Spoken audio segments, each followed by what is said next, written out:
Welcome back. My name is Lauren and this is Purpose-Filled You, where we focus on planning, goal setting, and personal development. In today's video, I am finally diving into what SMART goals are and how you can implement them in your planning routine.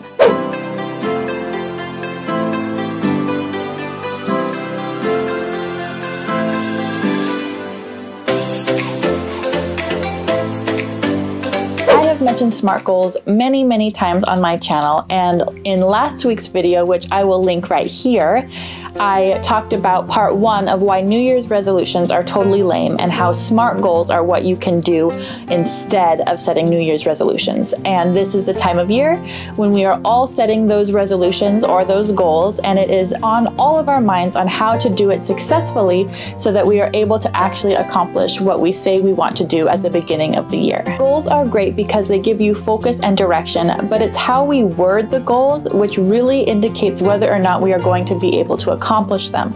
That is where SMART goals comes in. SMART stands for specific, measurable, attainable or actionable, relevant, and time sensitive. And in today's video, I'm going to break down exactly what each of those things mean and how you can implement them in your goal setting routine. By way of example, I am going to pick a goal or a resolution that may be on one of your guys' list and use it throughout the entire video and turn that resolution into a SMART goal. So the resolution that I have is to backpack Europe. This used to be on my bucket list or New Year's resolution back when I was single and didn't have as many obligations. Now this is not part of my current goals list, but it is still a very exciting thing that many of you may want to work towards, and you totally can if you decide to dedicate yourselves to this goal. So let's break it down and turn it into a SMART goal. So the first thing that we have to do is get specific. S stands for specific. So you want to backpack Europe, but where in Europe do you want to backpack? Who do you want to backpack with? How long do you want to go backpacking? These are the types of questions you want to ask yourself to get this goal to be as specific as possible, because backpacking in Europe is just a very general idea. So let's break it down. I want to backpack through France, Italy, and Greece for 2 months with my best friend. That's a lot more specific. You can actually start breaking that goal down into smaller goals because you know exactly where you'd like to go, how long you'd like to be there, and who you're going to be with. The more specific your goal, the clearer the path will be to where you want to go. M stands for measurable. A goal needs to be measurable in order for you to be able to continue to be motivated to accomplish it. Measurable means that you can break the goal down into chunks that are a little bit more bite-sized and easier for you to accomplish. The first thing you have to do when thinking about measurable goals is what metric you'd like to use. Some metrics are very easy, like losing weight is obviously pounds, earning or saving money is obviously in your currency. So finding the metric sometimes is very easy and other times it can be a little bit more difficult. So back to our goal. I want to backpack Europe. What metric could I use for this? Let's say I want to save up $5,000 in order to backpack Europe. And I also want to read 6 travel books before I go on my trip in order to educate myself on the 3 different countries that I'm planning on visiting. Those are 2 metrics that I can use to work towards my goal. So finding the metric that works best for you, like I said, can be tricky, but being able to find the metric is helpful for you to be able to break down that goal into practical bites. A stands for attainable. Attainable means that it is a goal that you are able to actually achieve and it's not so unrealistic that you'll never be able to accomplish it. For our goal of backpacking Europe, this might be, I would like to backpack Europe this summer. Okay, but what if this summer, let's say you are a sophomore in college and you have an excellent internship already planned for this summer and 3 of your friends are getting married and you're invited to all of their weddings. So backpacking Europe this summer might be really impractical, if not impossible for you, because you already have your summer booked and you haven't even saved up any money for it. Therefore, there's no way you could ever go. That goal is unattainable. So make sure that the goal that you set for yourself is actually attainable for your specific circumstance. A more attainable goal for you might be, I would like to backpack Europe after I graduate college, which if you're a sophomore would be in 2 years. 2 years is plenty of time for you to prepare for your goal, work towards it, save up the money, and be able to actually attain it, which is the whole point of setting up a goal in the first place. One important thing to note when it comes to making sure your goals are attainable is to find that balance between making them too easy and too difficult. If it's too difficult, you'll never attain it, but if it's too easy, you'll never actually be pushing yourself to work harder towards the things that you want, and you may be hindering your own personal development and your own growth. So be very aware of the goals that you set for yourself, that they do push you to work even harder year after year to become a better person, but they aren't so difficult that you aren't able to achieve them. Another way to interpret the letter A in SMART goals is to have them be actionable goals, which in some ways I like better than attainable goals, because actionable goals are a way to think about your goal to make sure that it is extremely practical for you. And I have a really great exercise that I have my clients do for their goals, which is to take your goal, say it is backpacking Europe, and to break down that goal into every, like the tiniest little thing that needs to be accomplished for that goal, and creating an entire page of all those tiny little action steps that are required for the overall goal. So you can get incredibly nitpicky about this with the goal of backpacking Europe, making a packing list, deciding on what type of equipment you want to bring, planning your itinerary, where you want to stay. The list goes on and on and on, and that is the whole point, is that you have a goal that you break down into actionable steps. So having this list, which I'm going to do an entire video on, so hit the subscribe button if you're interested and keep an eye out for that.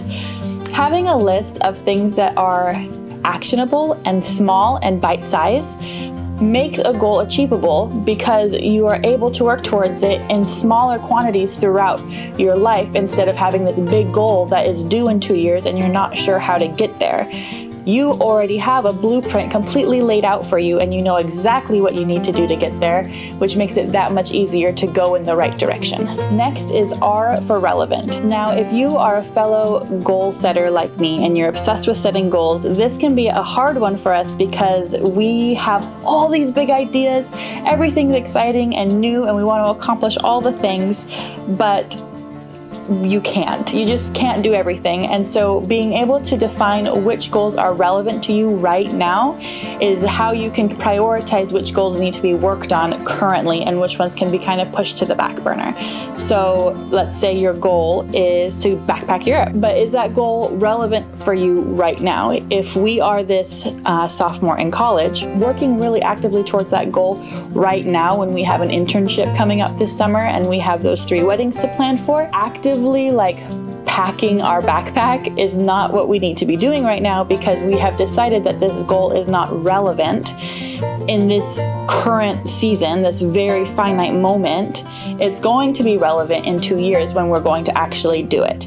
So we can still work towards that goal in small quantities, because it's already been broken down into actionable chunks, but we're not going to be focusing it as our #1 priority, because we have other things that are higher up on the list right now, and that's okay. You can still work on those bigger goals in the background. You can pause them if they need to be paused. It's just important to realize that all goals fit on a sliding scale of what's important right now, and it's up to you to decide what you need to focus your time on and what you need to put a little bit on the back burner. The last letter is T for time specific, and this one can be one of the most important things for you, because if you don't have a time specific deadline for your goals, the goal will never be accomplished. I have experienced this firsthand. I will make a goal and it's this ethereal thing that I just want to have accomplished, and I will continuously move it. Like if it's a monthly goal, it'll be in September and then October and then November, and it'll never happen. It'll just keep getting pushed forever, indefinitely, until finally I'm like, no, I have to get this done by this date. And then it gets done because I have a time specific deadline. And in my mind, like if you go past a deadline, it's like when you're back in school and you forget to turn in an assignment on time, it's not very good. It gives you kind of an icky feeling inside. And you can use that feeling on yourself by giving yourself a deadline for a goal and then working towards the goal and making sure you accomplish it by that deadline. So we want to backpack Europe. We want to backpack Europe by the summer after we graduate high school, or the summer after we graduate from college. And so that is our deadline. We know exactly when it's going to happen. It's going to happen in 2 years, in the summer of 2 years from now. And we have that date to work backwards from. So you know that you are going to need to have everything completely ready by that summer, and you can work backwards from that date to today and see exactly what needs to be done in what order, and that way you can put all of those actionable goals kind of into a timeline that is very easy for you to work towards, and you have everything fully laid out. It makes it so much easier to work towards your goals when you have all those little chunks just lined up for you. Before this exercise, we had a resolution to backpack Europe, but now we have a SMART goal. We are going to backpack France, Italy, and Greece for 2 months with our best friend, so that's specific. We are going to save $5,000 to do so and read at least 5 traveling books on the culture that we are going to go and visit, which is measurable. We are going to make sure that the goal that we have set for ourselves is attainable and actionable by breaking down this goal of visiting Europe into very tiny chunks that we have already pre-written down. And we are going to make sure to hold off until after we graduate from college to make it time specific, but also relevant to us so that we can work on our internships and those things first. And now we have a SMART goal that will be so much easier to achieve because it is very clearly laid out for us and we know exactly what we need to do to accomplish it. So now it is your turn. Pick one of those big goals you've always wanted to do, like backpacking Europe, starting a business, whatever it is, moving cross country. What is that big goal you've always wanted to accomplish and you just don't know how? And try this exercise out. See if you can turn that big goal into a SMART goal and make it achievable for you. Break it down into those tiny steps so that it's not so overwhelming, and know that you can accomplish it if you put your mind to it. I hope this video was helpful for you, and just remember, I am so proud of you. Keep doing those hard things, and we will talk to you next time.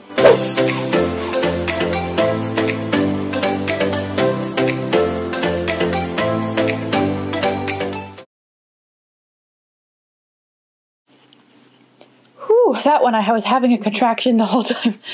Ah, it was a hard one.